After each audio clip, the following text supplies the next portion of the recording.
Hello and welcome to defence नीति academy. इस channel पे आपको डिफेंस रिलेटेड एग्जाम्स जैसे कि सीडीएस, एफकैट, उसके लिए रेलेवेंट कंटेंट जैसे कि मैं आपको करंट अफेयर्स और जनरल स्टडीज कराऊंगा। इसके साथ आपके पास मैथमेटिक्स के लेक्चर्स, रीजनिंग की क्लासेस, तो सारा कंटेंट आपको मिलेगा।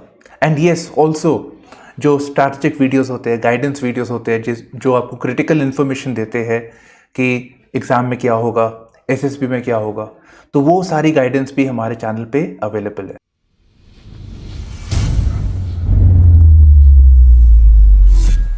जैसे बोलते हैं, click on the subscribe button and bell icon.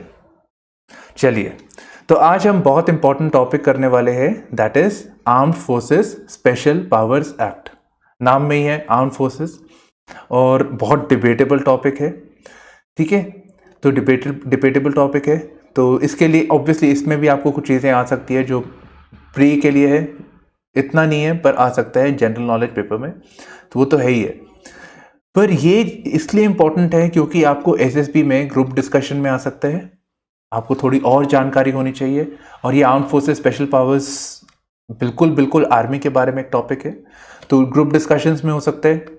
आपसे पूछा जा सकता है कि आपको क्या लगता है, आपको इंटरव्यूइंग ऑफिसर एसएसबी में पूछ सकते हैं कि आपको क्या लगता है, अभी रिसेंट कंट्रोवर्सी हो रहा है arm forces special powers act के बारे में, बोल रहे हैं कि बंद कर देना चाहिए, तुमको क्या लगता है कि ये इससे गलत काम हो रहा है या ये अच्छा काम कर रहे हैं, राइट। तो इंटरव्यूइंग ऑफिसर भी आपसे ये सवाल पूछे जा सकते हैं, बस आपको एक अवेयरनेस देखने के लिए, और आप क्या समझते हो इंस्टीट्यूशन के बारे में।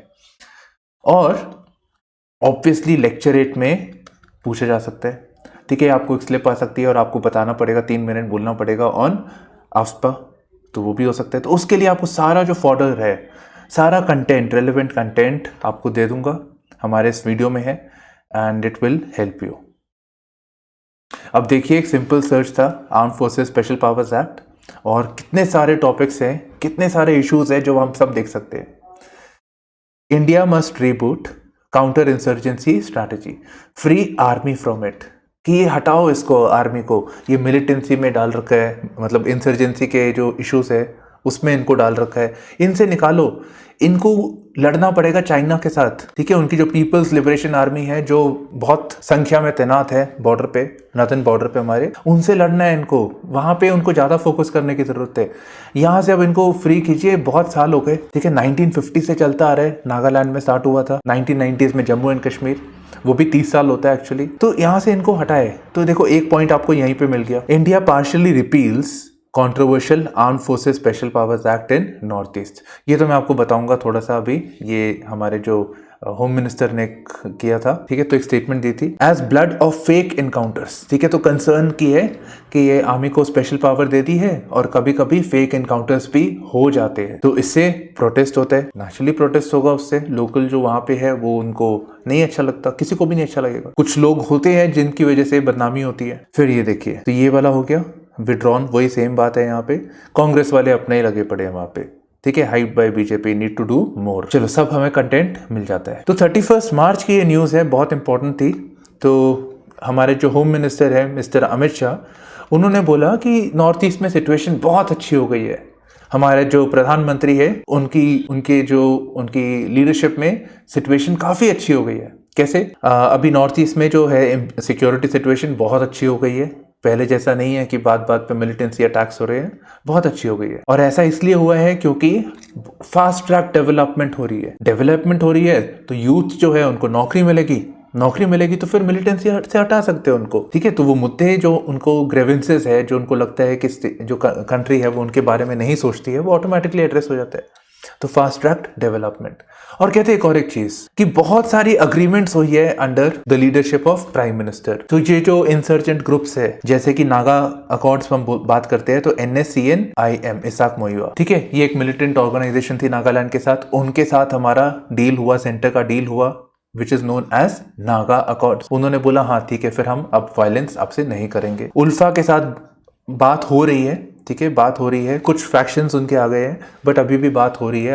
अभी था आज के न्यूज़ में कि चीफ मिनिस्टर उनसे बात कर रहे हैं कि छोड़ो यार, आ जाओ, पीस होना चाहिए। अब असम के अंदर एक और ऑर्गेनाइजेशन है, ठीक है, which is about the Bodos, national democratic Bodo liberation front. ठीक है, तो ये बोडोस है, बोलते हैं कि असम में से ये कुछ बोडोस ना असम में प्लेन एरिया है और हिली है, तो प्लेन में मेजोरिटी कम्युनिटी है बोडो, तो वो अपना और दबदबा चाहते हैं, तो वो भी कहते हैं हाँ मतलब उनके साथ भी हमारी टॉक्स चल रही है।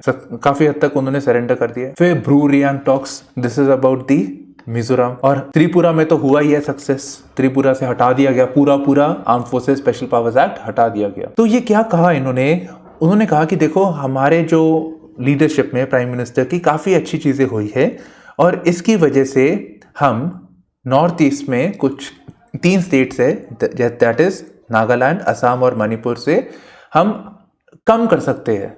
We can reduce the number of disturbed areas from the armed forces special powers act. इसका क्या मतलब है? इसका मतलब है, मान लीजिए एक स्टेट है, इससे हमें 2 चीज़ें पता लग रही है। मान लो असम का स्टेट है, मेरा ड्राइंग ऐसे ही है, ठीक है, कोई भी स्टेट है, नागालैंड है, कोई भी स्टेट है, तो इसके अंदर कुछ एरिया होगा जो डिस्टर्ब्ड है, जहां पे आर्मी को स्पेशल पावर देने की जरूरत है। स्पेशल पावर क्यों? क्योंकि उन्होंने मिलिटेंसी को टारगेट करना है। हो सकता है उनको किसी के घर में जाके भी मिलिटेंट छुपा हुआ था तो उनको घर में जाना पड़ेगा उसको, तो उसके लिए उनको स्पेशल पावर चाहिए, क्योंकि नॉर्मली जो मिलिट्री होती है वो बॉर्डर्स के लिए होती है, बट यहाँ पे डिफिकल्ट सर्कमस्टांसेस है तो स्पेशल पावर्स चाहिए। So certain parts of the state may be declared as disturbed area, और it may also be that the entire state can be declared as disturbed area. ठीक है, तो ये चीज है। तो ये जो डिस्टर्ब्ड एरिया जो बोला गया है इसको कम कर दिया है, तो ये है कम हो गया है, ये कह रहे थे हम करेंगे, हो गया है। फिर the act provide special powers to arm forces to maintain public order in disturbed areas. ठीक है, जहां पे दंगा हो रखा है, जहां से पुलिस से नहीं हो पा रहा, नॉर्मल पुलिस जो होती है नहीं मेंटेन हो पा रहा लॉ एंड ऑर्डर, मिलिटेंसी बहुत बढ़ गई है, और मिलिटेंट नॉर्मल गुंडे से अलग है, वो हार्डेंड ट्रेन्ड लोग हैं जिनको मिलिट्री टाइप की ट्रेनिंग हो रखी है और वो प्रॉपर वेपन्स यूज कर रहे हैं, और उनके लिए we need a battle hardened force. Police उसके लिए ट्रेन नहीं थी, तो इसीलिए हम मिलिट्री को वहां पे भेजते हैं, आर्म फोर्सेस को भेजते हैं। अब आर्म फोर्सेस भी कहते हैं, इसका मतलब ये नहीं है कि सिर्फ आर्मी है, सेंटर की और भी फोर्सेस है, तो उनको भी ये पावर्स, अगर वो इस एरिया में ऑपरेट कर रहे हैं तो उनको भी ये पावर्स मिलती है। देखिए कहां मिलती है? जहां पे डिस्टर्ब्ड एरिया। अब एक बात पे आते हैं आपके एग्जाम के पॉइंट ऑफ व्यू से। एक हो गया आपका arm forces special powers act, इतना तो आप समझ गए हो कि आर्मी को स्पेशल पावर मिलती है, आर्म फोर्सेस को कहां मिलती है? डिस्टर्ब्ड एरिया में मिलती है। अब ये कौन तय करेगा कि ये डिस्टर्ब्ड एरिया कौन सी है? तो ये जो कानून है arm forces special powers act, कानून हुआ ना, एक्ट लिखा है यहाँ पे, तो ये कानून बताता है कि इसकी धारा है सेक्शन 3।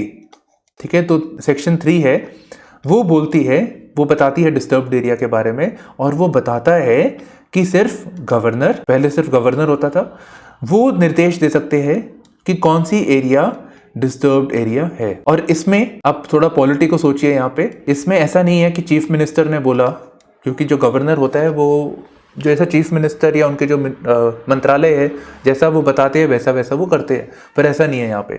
अगर चीफ मिनिस्टर बोले कि भाई निकालो इसको आसपा को, ऐसा नहीं हो सकता, गवर्नर जो बोलेंगे वैसा है। तो एक तरह से ये डिस्क्रिशनरी पावर है। तो एक तो हो गया गवर्नर, दूसरा है सेंटर। ठीक है, तो सेंटर का मतलब हो गया सेंट्रल गवर्नमेंट। तो सेंट्रल गवर्नमेंट ये निर्णय ले सकती है कि किसी जगह में arm forces special powers act मतलब डिस्टर्ब्ड एरिया होगा या नहीं होगा। डिस्टर्ब्ड एरिया होगा तो वहां पे ये कानून लागू हो जाएगा, arm forces special powers act. और ये जो एक्स्ट्रा पावर दी गई है, ठीक है, जो स्पेशल पावर्स दे रखी है, वो आती है सेक्शन 4 में, मतलब ठीक है, ये धारा है अलग अलग, सेक्शन 3, सेक्शन 4। अब देख लेते हैं क्या क्या पावर्स है। तो ये हमारे हिंदू न्यूज़पेपर का ही है, what is arm forces special powers act. तो बताता है कि ये आया 1958 में, ठीक है, नागालैंड में जो इंसर्जेंसी हो रही थी, वैसे मैंने आपको बताया नहीं है, तो जब नागा इंसर्जेंसी हो रही थी तो वहां पे उन्होंने एक्सपेरिमेंट में लगा दिया था कि 6 महीने बाद अब निकाल देंगे इसको। क्या लगा दिया था? बोला कि देखो ये जो जगह है ये डिस्टर्ब्ड एरिया है, यहाँ पे मिलिटेंसी है, प्रॉब्लम है, ये डिस्टर्ब्ड एरिया है। ठीक है, ऐसे ऐसे करके पूरा नॉर्थ ईस्ट में इंसर्जेंसी था, तो धीरे धीरे करके बाकी स्टेट्स में भी ये लागू होता रहा। ठीक है, यहाँ पे आप देख लीजिए नागालैंड में, ये आप मैप देख लीजिए, अरुणाचल के नीचे आता है नागालैंड यहाँ पे। तो 1958 में आया था, फिर सेवन सिस्टर्स, ठीक है, ये सारे सेवन सिस्टर्स है नॉर्थ ईस्ट के, जैसे हम रेफर कर लेते हैं, तो सब में 1972 तक ये कानून लग गया था, क्योंकि मिलिटेंसी थी हर एक जगह में, अलग अलग मिलिटेंट ग्रुप से। बाद में कश्मीर में भी मिलिटेंसी हो गई, अभी पिक्चर भी आई है उसके ऊपर, है ना, कश्मीर फाइल्स। तो 1990 में यहाँ पे भी लगा दिया गया, बिकॉज पाकिस्तान की तरफ से मिलिटेंट्स आ रहे थे, कश्मीरी पंडित का बाहर निकाला जा रहा था, एक्सोडस हो रहा था, ठीक है, तो वो रेफ्यूजी बन गए हमारे देश के अंदर। पंजाब में भी था, पंजाब में था, पर अभी उसको निकाल दिया वहां से, पंजाब में खालिस्तान मूवमेंट था, ठीक है। तो ये कुछ एरियाज में ये अभी भी लागू है, बस ये बोला है कि हमने कम कर दिया है। त्रिपुरा एक ऐसा स्टेट है जहां से उसको हटा दिया गया था 2015 में, और मणिपुर में बता रहे entire state except for Imphal, मतलब उनका कैपिटल को छोड़ के पूरा स्टेट में है। तो ये तो हो गया, चलो यहाँ पे है। अब ये स्पेशल पावर्स क्या है? स्पेशल पावर्स, पता है जब हम स्पेशल पावर्स वर्ड यूज करते हैं ना, इसका मतलब ये भी होता है हमने इनको कोई एग्जेम्पशन दे दिया कि आपको जैसा करना है आप कर लो, मुसीबत है चलो आप कर लो, आपको फ्रीडम दे दिया स्पेशल पावर। तो स्पेशल पावर ये है कि आर्म्ड फोर्सेस कोई भी, उनका कमीशन्ड ऑफिसर, मतलब लेफ्टिनेंट, आप ये बनना चाहते हैं लेफ्टिनेंट कैप्टन, ठीक है, commissioned officer, warrant officer, warrant officer से हमारा मतलब है जूनियर कमीशन्ड ऑफिसर्स, एयरफोर्स का एक्चुअली बेसिकली नॉमेनक्लेचर ये, and non commissioned officers, jawans, ठीक है। तो ये जाते हैं एक्चुअल में तो ग्राउंड में, वो जवान्स होते हैं नॉन कमीशन्ड ऑफिसर्स। तो इन सबको, ठीक है, तो इन सबको एक तरह से पावर दे रखी है। क्या पावर दे रखी है? कि दे कैन फायर अपॉन और use force against any person, ठीक है, वो फोर्स यूज कर सकते हैं, और अगर उस प्रोसेस में उनको किसी को किल भी करना पड़े तो उनको एक प्रोटेक्शन है, क्योंकि हो सकता है बिकॉज ऐसी सिचुएशन में है, ऐसे कॉम्प्लेक्स सिटीज में जगह में है, घरों के अंदर जा रहे हैं, शायद घरों के अंदर जाना पड़ रहा है। आई थिंक अगर आपने ये पिक्चर देखी थी शेरशाह, है ना, हिट मूवी शेरशाह, अगर आप देख आर्मी से है तो आपको शायद वो होना भी चाहिए। तो उसमें भी दिखाया था कैसे डिफिकल्ट सिचुएशन में वो अंदर जाते हैं घरों के अंदर और मिलिटेंट्स को ढूंढते हैं। अब वहां पे तो नहीं पूछ सकते आपका नाम क्या है, आप कौन है, कैसे है, तो जो जिसके आपको सस्पेक्ट हो रहा है आप उसको गोली मारते हैं वहां पे उस टाइम पे, नहीं तो आपको गोली पड़ जाएगी। तो they can fire upon, they can search without warrant, अगर किसी पे शक है तो वो विदाउट वारंट जा सकते हैं। नॉर्मली पुलिस जो होती है उनको वारंट चाहिए होते हैं, आप देखते भी होंगे ना पिक्चर विक्चर में दिखाते हैं, हाँ भाई वारंट है आपके पास, सर्च वारंट पुलिस को बोलते हैं। तो यहाँ पे वारंट के बिना आर्म्ड फोर्सेस जा सकती है सस्पिशियस पीपल को देखने। मिलिटेंट्स कभी कभी किसी के घर में छुप जाते हैं। अच्छा, हो अगर जरूरत पड़ी तो they can destroy any structure suspected to house an arms dump shelter from which armed attacks are made, ठीक है, तो उसको ब्लास्ट कुछ भी डिस्ट्रॉय कर सकते हैं। तो ये है इनकी यहाँ पे स्पेशल पावर्स। अब इस दौरान मान लीजिए ऑब्वियसली अगर आप किसी को शूट करेंगे तो डेथ होगी वहाँ पे, ठीक है, तो इस दौरान, इस एक्शन के दौरान कुछ इंसिडेंट होता है, तो इसमें नॉर्मली अगर इंसिडेंट होता है तो एफआईआर फाइल होगी, इन्वेस्टिगेशन होगी। तो इसमें कह रहा है देखो, अगर कुछ ऐसा इशू होता है तो सेंटर का अप्रूवल चाहिए। अगर मान लीजिए किसी की डेथ हुई और वो कंप्लेन करता है कि ये मिलिटेंट या कोई और कंप्लेन करता है, तो उसके ऊपर एक्शन नहीं होगा, कार्रवाई नहीं होगी। अगर कार्रवाई होगी तो वो केंद्र की मंजूरी के साथ ही होगी, नहीं तो ऐसे तो कोई भी मिलिटेंट है, ठीक है, वो ऐसे ही लोकल लोगों को बोल सकते हैं तुम इस पे केस कर दो, तुम उस पे केस कर दो, और इससे ये जो गंभीर सिचुएशन में काम कर रहे हैं उनके लिए बहुत दिक्कत आ जाएगी। आप गोली नहीं चलाना चाहेंगे, क्योंकि ये तो आप सोचो मैं काम कर रहा हूं, मैं ठीक कर रहा हूं अपने देश के लिए, और मेरे ऊपर ही कार्रवाई हो रही है, शायद पूरी जिंदगी निकल जाए इसके अंदर। तो ये प्रोटेक्शन देना जरूरी है, ठीक है, ये प्रोटेक्शन देना जरूरी है। अब किसी भी पक्ष, किसी भी, जैसे कॉइन के होते हैं, कॉइन के दो पहलू होते हैं ना, तो इस भी दो पहलू है यहाँ पे। अब आपने किसी को पावर दी, अगर, है ना, अगर किसी भी व्यक्ति को आप पावर देते हैं तो उस पावर के साथ रिस्पॉन्सिबिलिटी भी आती है, और जब वो रिस्पॉन्सिबिलिटी नहीं रहती है, जब वो जवाबदेही नहीं रहती है, कभी कभी ऐसा होता है कुछ लोग होते हैं जो गलत काम कर जाते हैं, और वो गलत काम कर जाते हैं और कभी कभी उनका बचाव भी हो जाता है, क्योंकि यहाँ पे परमिशन चाहिए, ठीक है। कभी कभी अब ये कह रहा है कि कोर्ट में नहीं जाएगा, उसमें प्रोसिक्यूट नहीं कर सकते, ये नहीं बोला, जांच हो सकती है उसके बारे में, पुलिस जांच कर सकती है उसको। ठीक है, तो कभी इसके जांच भी नहीं होती यहाँ पे। तो इससे कंसर्न है अबाउट अब्यूज ऑफ पावर। ऐसे कुछ इंसिडेंट्स हुए हैं जो नहीं होने चाहिए थे। ठीक है, उससे लोकल लोग जो है वहाँ पे प्रोटेस्ट करते हैं। अभी आप सोच लीजिए, अभी रिसेंटली, अभी अब्यूज़ तो नहीं बोलूँगा इसको, पर अभी जो रिसेंटली नागालैंड में हुआ था, नागालैंड स्टेट में, उनको कोई इन्फॉर्मेशन मिली फौजियों को कि ये मिलिटेंट आ रहे हैं, 3-4 गाड़ियाँ आ रही है, मिलिटेंट है। तो वो सर्च करने की जगह पे गोली मार दी, वहाँ पे पहले ही शूट कर दिया उनको था कि भाई हाँ है तो है, हमको ठीक ही बताया होगा। जब बाद में देखा तो पता चला कि भाई ये तो सिविल पॉपुलेशन थे, ये तो सिविलियन थे, हमने इनको गोली मार दी यहाँ पे। तो ऐसे मुद्दे कभी कभी हो जाते हैं जिसकी वजह से प्रोटेस्ट हो जाता है। कभी कभी फेक इनकाउंटर हो जाता है। एक केस हुआ था जहाँ पे केचप लगा दिया था, ऐसे ही किसी को बोला तुम लेट जाओ यहाँ पे, केचप लगा दिया वहाँ पे और मेडल लेने के लिए। तो कोई लोग इसको अब्यूज कर जाते हैं पावर को। Then arm forces special powers act क्या था कि भाई हम लगाएंगे फिर निकाल देंगे। पहले पहले था 6 महीने में लगाएंगे, 50 साल से ऊपर हो गया। जम्मू कश्मीर में चलो 30 साल है। तो मिलिटेंसी कम होना चाहिए था, पर मिलिटेंसी बढ़ गया और ग्रुप्स आ रहे हैं, टेररिस्ट ग्रुप्स आ रहे हैं। आज इससे बात करें तो दूसरा वाला आ जाता है। तो मिलिटेंसी कम होनी चाहिए थी, फिर क्यों सस्टेन्ड है, चलता क्यों जा रहा है ये? तो कुछ प्रॉब्लम है यहाँ पे। फिर ऐसा बोलते हैं कि ये एक स्टेट की तरफ से ये है कि आप जो मर्जी करना आप करो, मिलिट्री जितना चाहे जो मर्जी कर सकती है। तो मिलिट्री इंटरवेंशन इन सिविलियन लाइफ, और कोई अकाउंटेबिलिटी नहीं है। ये सारे ह्यूमन राइट वालों के मेरे यहाँ पे मैंने बता रखा है। अब आप डिस्कशन करेंगे, आपको सारे पहलू पता होना चाहिए। अगर आपको डिफेंड भी करना है तब भी आपको पता होना चाहिए। और मैं तो बोलता हूँ अगर आप इसमें जा रहे हो, जब इंटरव्यू वगैरह में आर्म फोर्सेस वाले में, तो आपको थोड़ा सा आर्मी का व्यू लेना पड़ेगा जो मैंने यहाँ पे दे रखा है। ठीक है, आपको फेवर करेंगे वहाँ पे मोस्ट लाइकली, पर आप सारे मुद्दे आपको पता होने चाहिए। फिर भी कॉमन पीपल, जो नॉर्मल लोग हैं वहाँ के, वो कहते हैं ये तो राइट टू किल एक्ट है। अभी कभी कभी ये प्रोपोगेंडा भी कर लेते हैं मिलिटेंट या इधर उधर से, पर होता भी है कभी कभी। ठीक है, तो राइट टू किल एक्ट, आप किसी को भी मार दो, आपको कोई नहीं पूछेगा, परमिशन चाहिए सेंटर की। It is inhumane. अच्छा, आप सोचो, अगर आपके जगह में आप सोचो जैसे लॉकडाउन लगा था, है ना, लॉकडाउन लगा था तो आपके कैसा लग रहा था, बाहर निकलोगे शायद पिटाई हो जाएगी।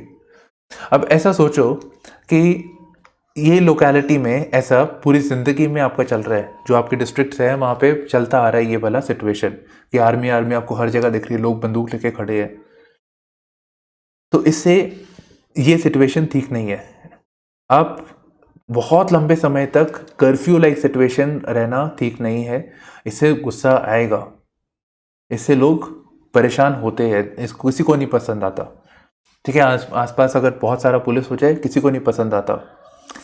ओके, फिर ये गवर्नमेंट कैसे डिसाइड करती है कि कोई एरिया डिस्टर्ब्ड है कि नहीं है? बहुत जगह में ऐसा बोला जा रहा है कि नॉर्थ ईस्ट वगैरह में कि सिचुएशन अच्छी हो गई है, पर फिर भी डिस्टर्ब्ड एरिया है। अभी ये खुद हमारे होम मिनिस्टर ने बोला था, इसी आर्टिकल में था, ये तो मैंने स्क्रीनशॉट लिया है, मैं वैसे हिंदू पेपर पढ़ता हूँ, तो उसमें उन्होंने बताया था कि हमें ना अपडेट कर लेना चाहिए। अब सिचुएशन थोड़ी चेंज हो रही है तो हमें टाइम टू टाइम अपडेट करना चाहिए कि कौन सी एरिया कितनी अफेक्टेड है।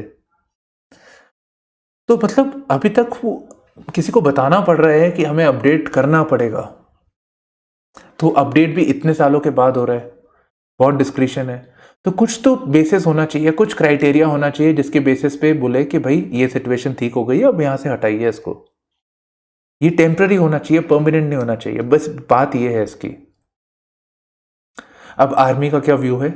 आर्मी कहते हैं देखो भाई सीधी सी बात है, आप हमको बोल रहे हैं, ड्यूटी दे रहे हैं कि हम मिलिटेंट को टारगेट करें। आप ये देख लीजिए जरा, फोटो देखिए इसको, ये घर वर उसका एरिया है, कहीं से भी छुप के कोई भी अटैक कर देगा, कोई किसी के घर में छुप जाएगा मिलिटेंट। कहते कल को हम इस पे कोई काम करते हैं और आपने ये कानून हटा दिया तो हमारे ऊपर तो पूरी जिंदगी हो सकता है हमारे ऊपर कार्रवाई चलती रहे। हमें हमेशा झिझक रहेगी कि अगर हमने किया तो हमें ही जेल हो सकती है, हमारा कैरियर शायद रुक सकता है इसकी वजह से। कैसे हम तो अच्छा काम कर रहे हैं फिर भी हमें तो ये डिमोरलाइजिंग हो सकता है आर्मी के लिए। और आर्मी वाल पता है ट्रेनिंग दे रखी है कि देश सबसे पहले आता है। आपने हमें ड्यूटी दे रखी है कि हमको सेफगार्ड करना है, हमको देश की अखंडता बनाए रखनी है। तो अगर हम ऐसे काम कर रहे हैं और हम करेंगे, शायद कानून नहीं भी होता तब भी हम करते, तो हमारे लिए ये ठीक नहीं होगा, ये सही नहीं है। हमें कुछ तो बचाव चाहिए, हमें कुछ कानूनी बचाव चाहिए ताकि हमें परेशान ना किया जाए। So minimum legislation that is essential to ensure efficient utilization of combat capability. Safeguards from legal harassment. अब हर चीज में आप सोचो, बोले कि आपको वारंट चाहिए, आपको परमिशन चाहिए डीसी का, आपको कुछ करना है परमिशन चाहिए, आपको पुलिस लेके जाना है, ये करना है। कहते हैं ऐसे करेंगे तो हम अपना ठीक से काम नहीं कर सकते। हमें एकदम से कॉल आता है, बोलो यहाँ पे जाना है, हमें उधर उधर मिलिटेंट्स आके हमें एकदम से भागना पड़ता है। हमें फ्लेक्सिबिलिटी चाहिए। अब हर चीज के लिए अगर हम वारंट मांगने लग गए या परमिशन लेने लग गए तो कैसे काम बनेगा? ठीक है, ये नहीं हो सकता यहाँ पे। आसपा ठीक है, वो ये मेंटेन लॉ एंड ऑर्डर के लिए जरूरी है यहाँ पे। और हम बहुत मुश्किल सिचुएशन में काम करते हैं, मुश्किल ज्योग्राफी में काम करते हैं, हम सिटीज के अंदर काम कर रहे हैं, विलेज में काम कर रहे हैं, वहां पे हम पे कभी भी गोलीबारी हो सकती है। तो हमें ये प्रोटेक्शन चाहिए। ठीक है, हमें प्रोटेक्शन चाहिए, और ये प्रोटेक्शन नहीं होगा तो डिलेज होंगे, और डिले काफी है मिलिटेंट को इधर से उधर भागने में। अब ये कुछ व्यूज है। अब बात आते हैं कि होना चाहिए कि नहीं होना चाहिए। अब ये व्यूज है बहुत थोड़ा क्रिटिकल है। ठीक है, ये सुप्रीम कोर्ट ने बोला कि इस पे जांच की जाए, और उन्होंने एक कमेटी बनाई। इस पे उन्होंने कमेटी बनाई जिसका नाम है जीवन रेड्डी कमेटी। उसमें उन्होंने कुछ गाइडलाइंस दी। उन्होंने बोला, उन्होंने देखा कि देखो, सबसे पहली बात उन्होंने सारी बात करी, उन्होंने देखा ये कि कौन से ह्यूमन राइट वायलेशन हुए, और उन्होंने बोला कि देखो ये आसपा को ना बंद कर देना चाहिए, आसपा को बंद कर देना चाहिए। फिर कहते नहीं नहीं, ऐसे नहीं कि प्रोटेक्शन नहीं रहेगा। हमारे पास एक लॉ है, anti terror law, unlawful activities prevention act, तो इसको हम इसमें डाल देंगे।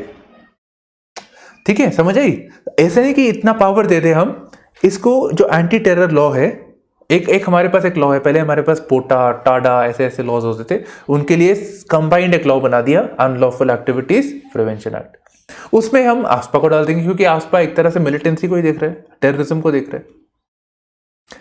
और जो सेंटर की फोर्सेस काम करती है, they must act to aid civil power, उनको उनके साथ काम करना है। ठीक है, तो एक तरह का एक चेक बन जाता है ताकि ऐसा अब्यूज ऑफ पावर ना हो। और आपने याद होगा, आपको शायद मैंने बताया था कि commissioned officer, warrant officer, non commissioned officer. अब इन्होंने कहा है कि सिर्फ कमीशन्ड ऑफिसर को यह अधिकार होना चाहिए, ठीक है, कि क्या एक्शन लेना चाहिए। कमीशन्ड ऑफिसर मतलब जो एसएसबी वगैरह देके आए, जो ऑफिसर है बेसिकली, ठीक है, एनडीए सीडीएस, उनका ट्रेनिंग, आईएमए, उनका ट्रेनिंग अलग है। ठीक है, तो उनको ये अथॉरिटी होनी चाहिए। Only commissioned officer can order to use the force if she or she feels necessary, मतलब उनकी अकाउंटेबिलिटी होनी चाहिए कि आपने ऐसा क्यों किया। अब एक तरह से देखा जाए ट्रेनिंग भी तो बेटर है। अच्छा, तो ये उन्होंने बोला। फिर एक संतोष हेगड़े कमेटी बनी थी, वो मणिपुर में उन्होंने देखना था। मणिपुर में बेसिकली क्या हुआ था कि 2015 की बात है, तो एक जांच हुई थी जिसमें पता लगा कि 1528 लोग 30 सालों में मिसिंग हो गए हैं। 30 साल किसी ना किसी बात में मिसिंग हो गए हैं, या उनका फेक काउंटर हो गया है। तो बोला ये बात सही नहीं है, ये गलत बात है। अब एक चीज़ है, मणिपुर में जब बात करते हैं, मणिपुर में जो आर्म फोर्सेस बोल रहे हैं हम लोग, पर इसमें ना एक और भी ग्रुप है, मणिपुरी कमांडोस, जो एक तरह का मिलिटिया ग्रुप है, जो आर्मी वगैरह ने खुद बनाया कि ये लोकल लोग है, लोकल लोगों की प्रॉब्लम सॉल्व करेंगे। ठीक है, तो प्रॉपर वो उस तरह का आर्मी नहीं है। तो उन्होंने बहुत काम खराब किया है यहाँ पे। Then there is justice Verma committee. उन्होंने सेक्सुअल वायलेंस वाला केस को देखा था, और उन्होंने कुछ केसेस में बोला ये बात बिल्कुल गलत है, ये जो हुआ है यहाँ पे। फिर कभी ना समय समय पे रिफॉर्म्स लाने के लिए गवर्नमेंट में या एडमिनिस्ट्रेशन में सरकार एक कमेटी बनाती है। तो अब तक 2 ऐसी बनी है, तो फर्स्ट ARC, सेकंड ARC। तो उन्होंने बोला ये लॉ को बंद कर देना चाहिए, रिपील कर दीजिए। पर ये नहीं बोला पूरी बात। अगर आप सोचो तो उनको यही बात करिए जीवन रेड्डी ने बोला था, जीवन रेड्डी कमेटी। ये सारे जज है वैसे, जस्टिस जीवन रेड्डी, जस्टिस संतोष हेगड़े। अब आप जा रहे हैं इंटरव्यू देने, है ना, आप SSB आर्मी वाला, ऐसी बातें बोलोगे बात नहीं बनेगी। आप बोल सकते हैं कि देखो ऐसा ना कभी कभी हो जाता है, डिप्लोमेसी के साथ आपको थोड़ा ये बात करना पड़ेगा कि इस पावर देते हैं तो अकाउंटेबिलिटी भी होनी चाहिए। अब कभी कभी आपका ही एक सेंस दिखाता है कि आप खुद रिस्पॉन्सिबल है, आपको एक अवेयरनेस है इन चीज़ों के बारे में, ठीक है। ये थोड़ी स्ट्रॉन्ग लैंग्वेज है, इसको आप अवॉइड कीजिएगा। आप बताइए कि ये होना चाहिए, प्रोटेक्शन होनी चाहिए, पर फिर भी जवाबदेही भी थोड़ी सी कहीं ना कहीं होनी चाहिए, लाने की ज़रूरत है। और अगर हम आफ्सपा को हटा दें पूरा तो मिलिटेंसी बढ़ जाएगा, फिर से मिलिटेंसी बढ़ जाएगा। अभी आप कश्मीर में देखिए, अभी एक वैसे तो वहाँ पे अभी हटाया नहीं है, कश्मीर फ्रीडम फ्रंट, फिर एक नया ऑर्गेनाइजेशन आ गया।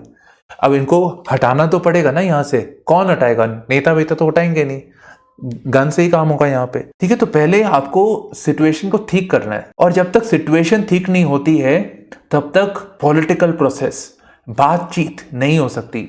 जब हम पढ़ रहे थे ये बात, आप याद कीजिए, हमने जब बताया था कि कहा गया कि हमने ये बात करी है नागा अकॉर्ड्स, उल्फा के साथ बात कर रहे हैं। बात क्यों कर रहे हैं हमने? क्योंकि हमने प्रेशर डाला है, हमने मिलिटेंट्स उनके इनकाउंटर किया है, हमने उन पर चेक रखा है, तभी वो बात कर रहे हैं, नहीं तो नहीं करते। इतने साल से किया नहीं, अब क्यों कर रहे? क्योंकि प्रेशर डाल रखा है, उनको पता है कि हमारा ऐसे नहीं चलने वाला, बात कर लो जान बच जाएगी कम से कम, ठीक है। तो उसके बिना बात नहीं हो सकती थी। तो वो नॉर्मलाइज करने के लिए आफ्सपा जरूरी है।